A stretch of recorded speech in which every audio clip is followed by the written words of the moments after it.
अर्जेंटी में स्वागत है आपका। मैं हूं योगेंद्र, आप देख रहे हैं बड़ी खबर। बड़ी खबर में हम बात करेंगे, राजस्थान के मुख्यमंत्री अशोक गहलोत ने एक ट्वीट के जरिए अपना बयान जारी करके देश में एक नई बहस छेड़ दी है।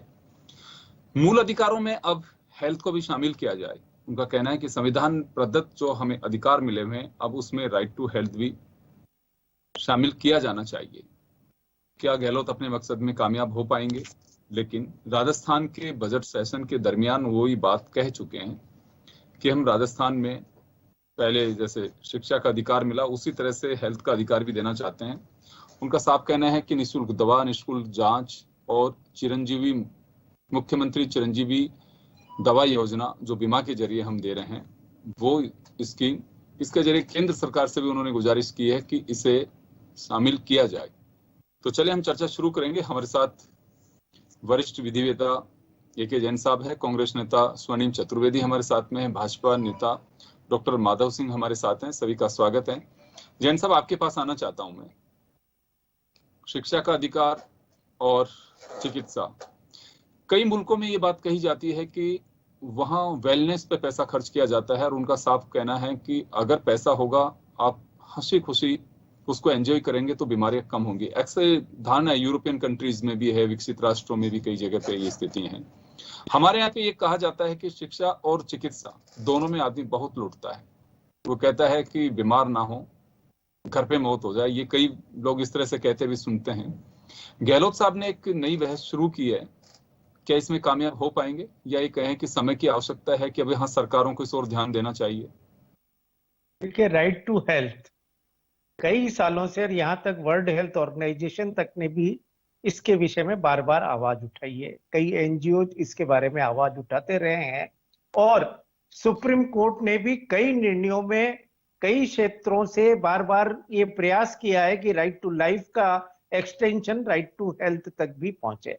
हालांकि राइट टू हेल्थ हमारा फंडामेंटल राइट्स स्पेसिफिक रूप से नहीं है। जैसे कि पहले राइट टू एजुकेशन भी नहीं था, अब बच्चों की एजुकेशन को फंडामेंटल राइट के रूप में जोड़ा गया है। राइट टू, हमारे यहाँ जो हेल्थ के बारे में जितने भी निर्देश हैं वो नीति निर्देशक तत्वों में भी है। उसमें 39 में सिर्फ वर्कर्स की हेल्थ के बारे में, 47 में सिर्फ न्यूट्रिशन लेवल बढ़ाने के बारे में है, और पब्लिक हेल्थ केयर के बारे में 42 जो हमारा कॉन्स्टिट्यूशन का नीति निर्देशक तत्व है उसमें कहा गया है। परंतु सर्वोच्च न्यायालय ने शीला बरसे के मामले में बच्चों की हेल्थ केयर, जो बच्चे इनमेट्स जेल के अंदर रहते थे, जेल के अंदर पैदा हुए, माओ के साथ जाने की वजह से उनको हेल्थ केयर को राइट टू देयर लाइफ माना।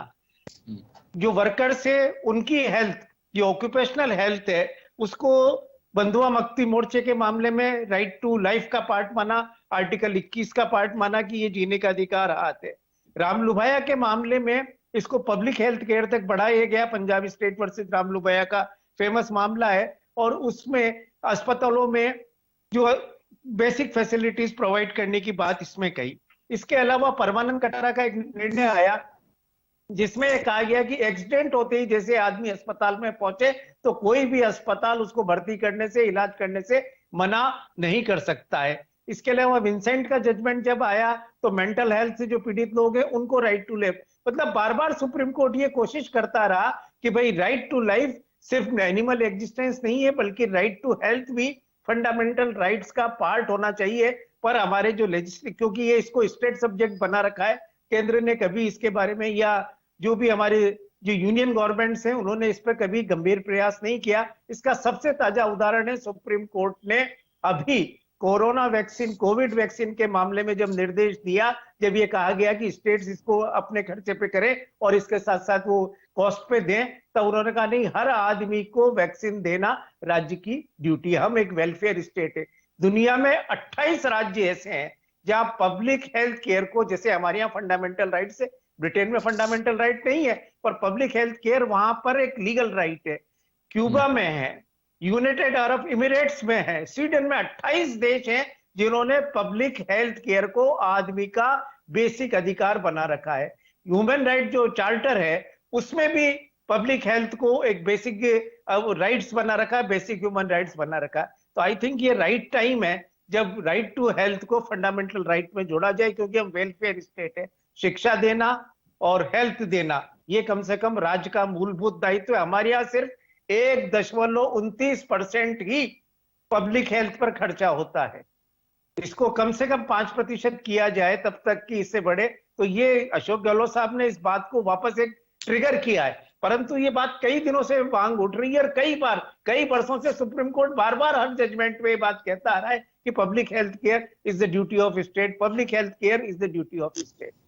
जी डॉक्टर साहब आपके पास आना चाहूंगा। माधव जी, जी हाँ। अशोक गहलोत जी ने एक नई बहस तो क्या कहूं कि ये अब तक इस पे कोई डिसीजन होना चाहिए था, एक बार फिर उन्होंने कहा है। और ये माना जा रहा है कि स्टेट गवर्नमेंट मानसून सत्र के दरमियान बिल लेकर के आ सकती है और इस बिल को पास करा सकती है। राजस्थान में एटलीस्ट लागू किया जा सकता है। उन्होंने कहा है कि केंद्र भी इसे लागू करें और संविधान प्रदत्त अधिकारों में से शामिल करें। तो मैं इस बारे में ये कहना चाहता हूं कि एक विधेयक लाना, कानून बनाना अलग बात है, जनता की सेवा करना अलग बात है।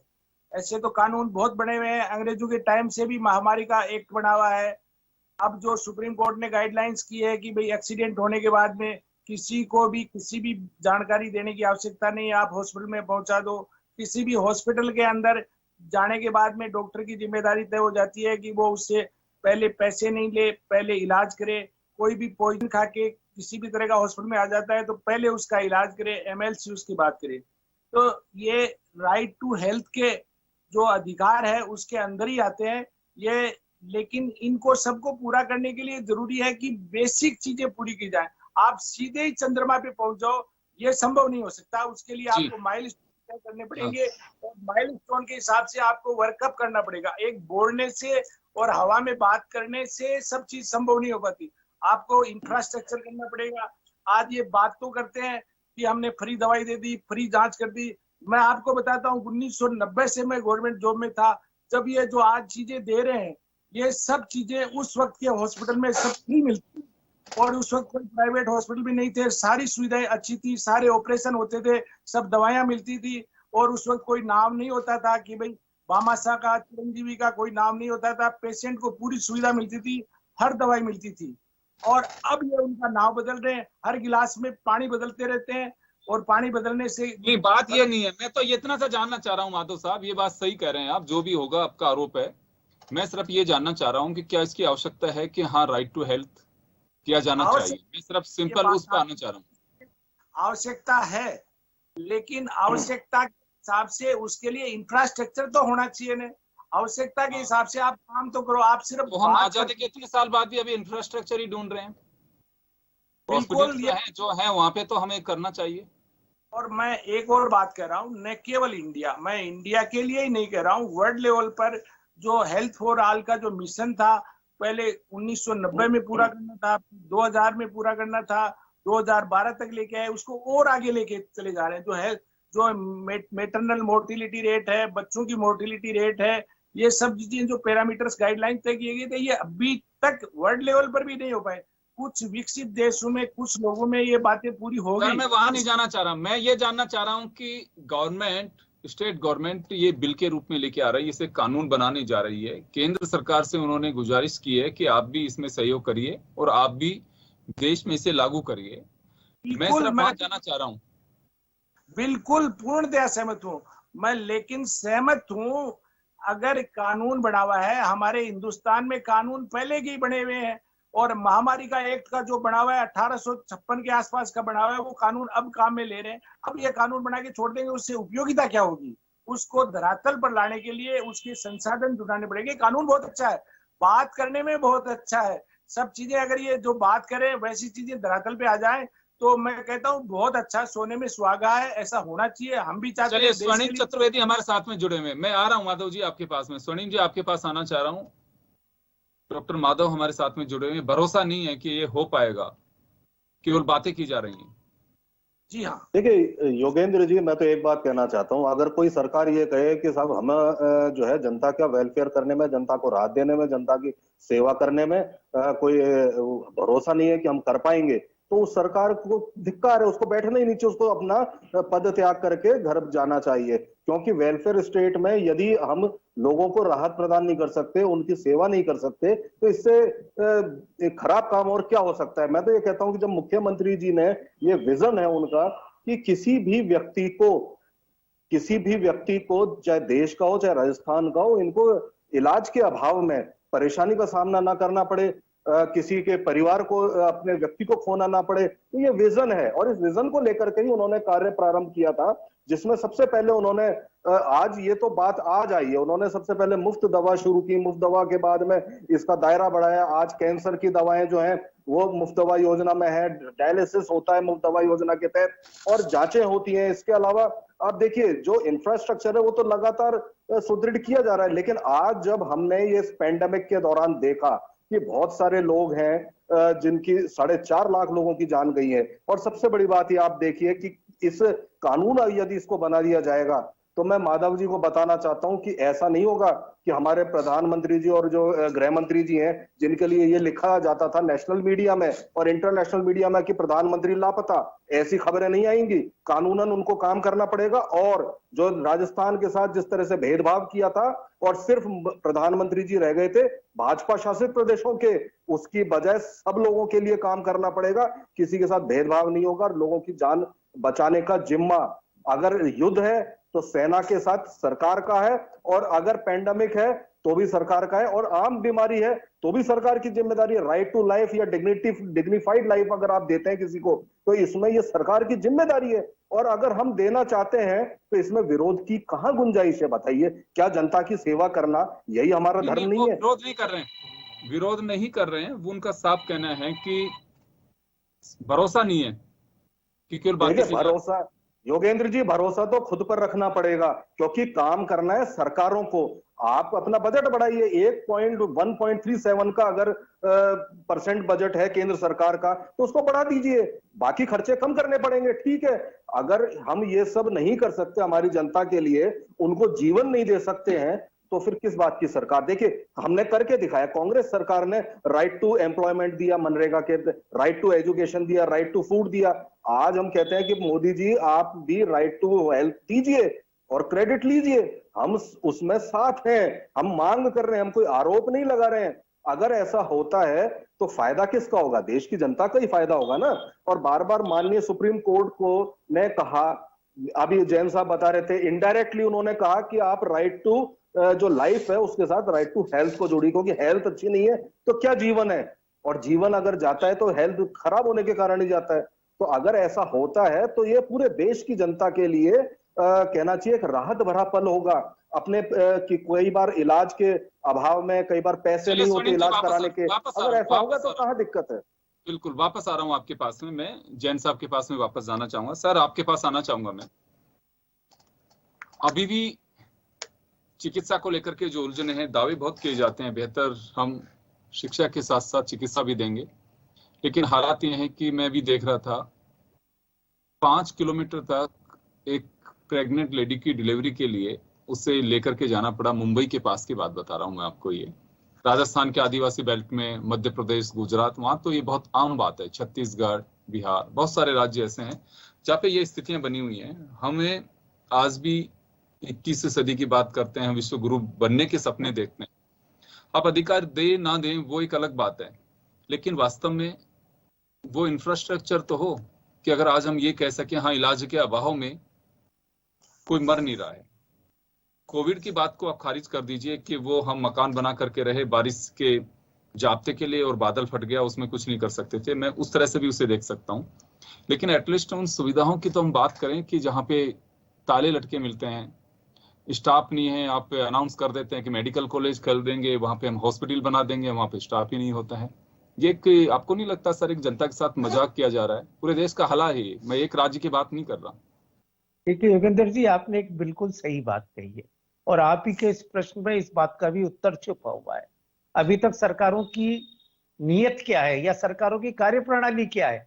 आप हमें हेल्थ के लिए फैसिलिटीज दे रहे हैं, सरकारी अस्पताल दे रहे हैं, तो आप ऐसे दे रहे हैं जैसे हमें भिक्षा दे रहे हैं, हमें दान दे रहे हैं। आप उद्घाटन करने जा रहे हैं और कह रहे हैं कि हमने बहुत बड़ा काम कर दिया, कहीं आपने मुफ्त दवा दे दी, कहीं आपने फ्री सेंटर्स खोल दिए, कभी केंद्र ने कोई स्कीम लागू कर दी, कभी राज्य ने कोई स्कीम लागू कर दी।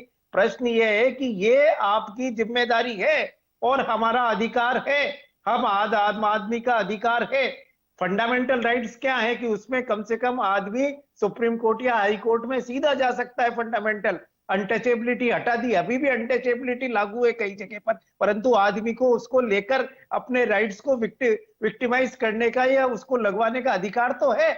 तो हमें सबसे बड़ी बात है कि अधिकार इसलिए चाहिए कि 70 साल में आप इंफ्रास्ट्रक्चर नहीं बना पाए और अब आप विरोध कर रहे हैं कि हम इंफ्रास्ट्रक्चर नहीं बना पाए इसलिए आपको अधिकार नहीं देंगे। प्रश्न इस राइट टू एजुकेशन में भी यही बात आई थी, पर राइट टू एजुकेशन आया फंडामेंटल राइट के रूप में शामिल हुआ और आज बड़े बड़े स्कूलों को बच्चों को, गरीब बच्चों को एडमिशन देना पड़ रहा है।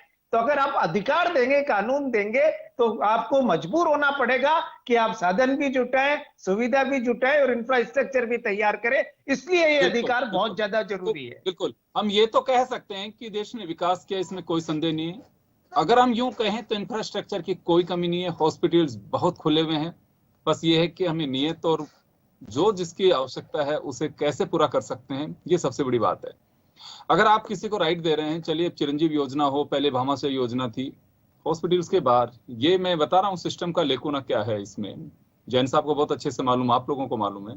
हॉस्पिटल्स के बाहर लगा दिया गया कि भामाशाह कार्ड धारकों का इलाज नहीं किया जाएगा, क्षमा चाहते हैं। क्यों नहीं किया जाएगा? सरकार पैसे नहीं दे रही है। इसका मतलब साफ है कि जिस जीवन के लिए हम सब कुछ करते हैं वो प्राथमिकताओं में नहीं, सरकारों की में। माधव साहब, आप ही के पास आना चाहूंगा मैं। वर्तमान सरकार को हम चिरंजीव योजना के जरिए खड़ा कर सकते हैं कटघरे में। आप कह भी सकते हैं कि जनता क्लिनिक खुली, क्या हुआ उनका? चिरंजीव योजना में कितने लोगों का इलाज हो रहा है? भामाशाह योजना आप लोगों के वक्त आई थी, बहुत अच्छी स्कीम थी, मुझे भी लगता था कि बहुत बढ़िया बात है, लेकिन हॉस्पिटल्स को मजबूरन बोर्ड लगाने पड़े। तो इससे क्या जाहिर होता है कि सरकारों की प्राथमिकता में नहीं है इंसान की जिंदगी। वो लाल फीताशाही हर जगह हावी है। और मेरे ये भाई साहब ने बताया कि भाई कानून बनाने से सरकार को मजबूर होना पड़ेगा। बहुत सारे कानून बने हुए हैं सुप्रीम कोर्ट में, छोटे कोर्टों में, हाई कोर्ट में, इतने सारे कानून पेंडिंग पड़े हैं, उनका कोई नतीजा ही नहीं निकल रहा है। और कोई आदमी बीमार होगा और उसका कोई कानून के लिए, संपत्ति के लिए, तो वो दूसरी पीढ़ी तक लड़ाई लड़ सकता है। स्वास्थ्य के लिए दूसरी पीढ़ी तक लड़ाई थोड़ी लड़ेगा। तो इसके लिए तो सरकार को पहले चाहिए कि इंफ्रास्ट्रक्चर करें, पहले संसाधन जुटाएं, जितनी सुविधाएं जोड़ सकते हैं वो जोड़ें। और ये सुविधाएं जोड़ देंगे तो, और डॉक्टर्स को फ्री छोड़ देंगे, डॉक्टर्स के ऊपर लीगलाइज, पेनलाइज, ये इस तरह की जो धमकियां हैं वो नहीं करेंगे, डॉक्टर्स को सुरक्षा देंगे। आम लोगों के लिए हॉस्पिटल के अंदर वो उनकी तरह तरह की पाबंदियां नहीं लगाएंगे, तरह तरह के, जब कल परसों आपने सुना भीलवाड़ा के अंदर हॉस्पिटल को बिना किसी कारण के, बिना अनऑथराइज आदमी ने बंद कर दिया, इस तरह की चीजें करेंगे तो ये संभव नहीं हो पाएगा। ये एक बड़ी बात है। स्वर्णिम जी आपके पास आना चाहूँ, समय कम है सर थोड़ा। स्वर्णिम जी आपके पास आना चाहूंगा मैं। इंफ्रास्ट्रक्चर और सबसे बड़ी बात है मॉनिटरिंग। निश्चित रूप से अशोक गहलोत ने राजस्थान में मॉडल लागू किया, निःशुल्क दवा, निःशुल्क जांच, बहुत अच्छी बात है। पूर्ववर्ती सरकार ने उसे कंटिन्यू रखा, लेकिन मॉनिटरिंग की बात है। कई बार दबी जुबान में डॉक्टर्स ये बात कहते हैं कि दवा यहाँ की लिख दूं या बाहर से ले लोगे, यहाँ की में क्या दिक्कत है? सर सॉल्ट्स की दिक्कत है, आप जानते हैं कि सरकारी खाता ऐसे ही सप्लाई होती है। ये क्यों? कहीं कमी है हमारे? कमीशन खोरी इतनी भारी है कि हम बिल्कुल नजरअंदाज कर रहे हैं। पैसा सरकार दे रही है, टैक्स पेयर्स का पैसा जा रहा है, स्कीम गवर्नमेंट बना रही है, उसकी मॉनिटरिंग के अभाव में ये हालात होते हैं। तो स्वर्णिम जी योजनाएं बहुत अच्छी बात है, गहलोत साहब कर भी सकते हैं, इसमें कोई डाउट नहीं है, लेकिन बड़ी बात आती है कि मॉनिटरिंग की। ठीक है, बिल्कुल योगेंद्र जी आप बिल्कुल सही बात कह रहे हैं। मॉनिटरिंग की तो बात है, इसीलिए कानून बनना आवश्यक है, क्योंकि देखिए जनता का पैसा है, जो योजना बनाएगी सरकार वो जनता के पैसे का सदुपयोग हो उसी के लिए होती है। ये इस तरह की योजनाएं बनाई जाती हैं। और जब योजना बनाई जाती है और जब मान लीजिए हेल्थ का अधिकार है और कोई योजना बनेगी तो उसमें निश्चित रूप से अगर कोई इस योजना के या कॉन्स्टिट्यूशन के विरुद्ध जाएगा तो उसको सजा का भी प्रावधान होगा, चाहे डॉक्टर हो चाहे कोई भी हो। मैं रोकना चाहूंगा, समय का अभाव है। आप सभी का बहुत बहुत शुक्रिया। और अगर राजस्थान में सरकार ये योजना लेके आती है, ये राइट लेके देती है जनता को, तो देश का पहला राज्य होगा जो राइट टू हेल्थ को लेकर के आ रहा है। हो सकता है कि सत्र में सरकार की जो एक्सरसाइज दिख रही है और अशोक गहलोत का जो ट्वीट था उसके मायने कुछ इसी तरह के दिखाई दे रहे हैं। बहुत बहुत शुक्रिया आप सभी का। बड़ी खबर में इतना ही, दीजिए इजाजत, नमस्कार।